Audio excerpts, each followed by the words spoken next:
Bonsoir Yasmine Hamdan, ravi de vous revoir sur TV5 Monde, ça fait plaisir. Hone, donc, c'est le titre de cet extrait que l'on vient d'écouter, qui fait partie de l'album I Remember I Forget. Et bonsoir Nicolas, bonsoir, c'est l'un de vos albums coup de cœur de cette rentrée, on peut dire musicale. Absolument, un album brillant, envoûtant, qui prend aux tripes un pont musical entre la France et le Liban, mêlant musique et influence arabe et sonorité électronique. Et effectivement, on est ravis de recevoir Yasmine Hamdan. Nous sommes effectivement ravis de vous accueillir sur le plateau de 64 minutes. C'est votre 3e album solo.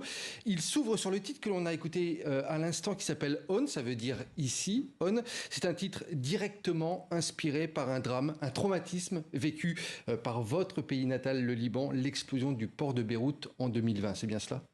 Oui, en réalité, j'avais pas prévu écrire un morceau sur cet événement, mais c'est vrai que quand c'est arrivé, quand l'explosion est arrivée, j'ai eu un blocage pendant un an à peu près.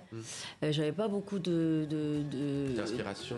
C'est pas une histoire d'inspiration, j'étais vraiment bloquée au niveau des paroles. D'accord. Et j'ai collaboré avec un poète palestinien qui s'appelle Anas El Aili, et il m'a envoyé son poème. Et puis j'ai été au Liban après le Covid, après un an et demi, après l'explosion, après tout ça. Et à ce moment-là, j'ai commencé à écrire ce morceau. En tout cas, les paroles sont venues à ce moment-là. Ouais. Et justement, c'est un morceau pour montrer la difficulté de vivre entre deux espaces-temps, puisque vous, cette explosion du port de Beyrouth, vous l'avez vécue à distance. Je l'ai vécue à distance, par téléphone et plus tard par réseaux sociaux, parce que ma sœur habitait à moins de 700 mètres. Elle m'a appelé 1 minute après, et puis j'ai entendu tout. Enfin, c'est la énième guerre, énième explosion ou guerre. Maintenant, récemment, c'est la guerre que je vis à distance, via les réseaux sociaux, via mon téléphone ou la télé. Et c'est vrai que c'est un peu l'expérience diaspora, je dirais. La diaspora libanaise à travers le monde. Libanaise, syrienne, congolaise, soudanaise. Enfin, c'est un peu, malheureusement. On va écouter quelques secondes d'un autre extrait que j'aime beaucoup. Le titre s'appelle Shmali. C'est un titre à la mélodie entêtante et à la poésie délicate. Je voulais que vous regardiez également le clip et on en parle juste après.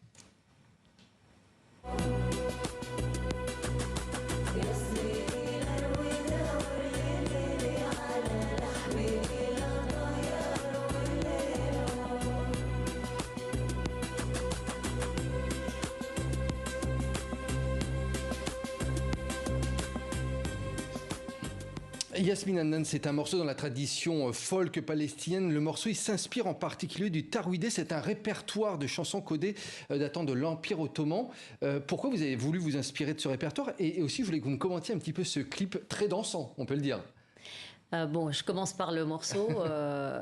Je suis tombée dessus par hasard. J'étais vraiment très enchantée par la mélodie que j'ai trouvée hyper catchy. Et j'ai demandé à mes copines palestiniennes et elles m'ont expliqué que c'était un morceau donc qu'elles connaissaient, une forme de comptine en fait que les Palestiniens se transmettent, que les femmes palestiniennes transmettent de génération en génération. Et j'étais assez fascinée par l'idée de messages codés parce qu'à l'époque, les femmes allaient aux portes des prisons, passer des messages à leurs bien-aimés qui étaient emprisonnés, et que c'était des messages codés via ces chansons codées, et faisaient passer des messages codés. Et donc d'une certaine manière, ils arrivaient à détourner le contrôle, détourner l'oppression, la domination de cette manière-là, d'une manière extrêmement créative et je trouvais courageuse et inspirante, et je trouve que c'est un morceau qui est toujours d'actualité. Toujours d'actualité, effectivement. Nicolas demandait. Alors le clip, je suis tombée. Voilà. C'est un mariage. En fait, oui, c'est un mariage, mais ce que j'ai trouvé fascinant dans ces images, c'est que ce sont des images pareil. Je suis tombée par hasard dessus. C'est un mariage d'une famille palestinienne, aux États-Unis. D'accord.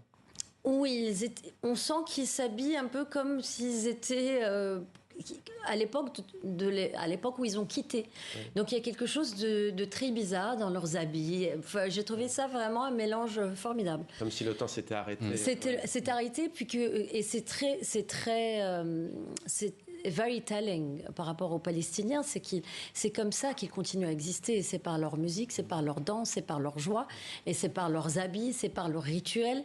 Et j'ai trouvé ça formidable. On se demande avec Nicolas, pardonnez-moi Yasmine Hamdan, est-ce que vous êtes retourné au Liban récemment, du coup Je suis retournée en mars, oui. Oui. Je pense, je compte retourner là en novembre. J'espère que je vais pouvoir. C'est dur là-bas, mais ça vous fait du bien d'y être. Oui, mais que d'être à distance. Enfin, je dois retourner parce que j'ai ma famille là-bas, j'ai ma mère, j'ai mes amis, j'ai une partie de ma vie, de mon cœur là-bas.